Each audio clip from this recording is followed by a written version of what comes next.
ఇవాళ కళ్యాణ్ బాబాయ్ డాడీ పొజిషన్లో కూర్చున్నాడు. ఆయన ఎవరికి సమాధానం చెప్పే అవసరం లేదు. ఇవాళ కళ్యాణ్ బాబాయ్ని ఎవరైనా ఏదైనా అంటే ముందు వచ్చి నాతో మాట్లాడండి అంట. బట్ ఈ విషయంలో ఒకటి నేను చెప్తున్నాను, ఎవరికి చెప్తున్నా అనేది మీకైతే కాదు. ఇంతకు ముందు ఫంక్షన్లో బాబాయ్ రానప్పుడు అనాసంగా రాశారు, ఈ వేదిక ఏదైనా ఒక మీటరా, ఈ మీటర్లో ఈ వేదిక మీద ఫ్యామిలీ అందరు కనిపిస్తేనే మా మధ్య ప్రేమ ఉన్నట్టు ఏదైనా రాస్తుందా ఎక్కడైనా?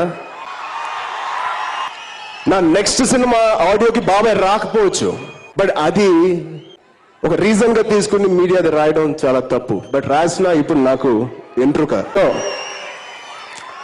నేను ఎందుకు ఇవాళ ఈ టాపిక్ ఎత్తానంటే మెగా ఫ్యాన్స్ కి తెలియాలని నేను ఎత్తాను తప్ప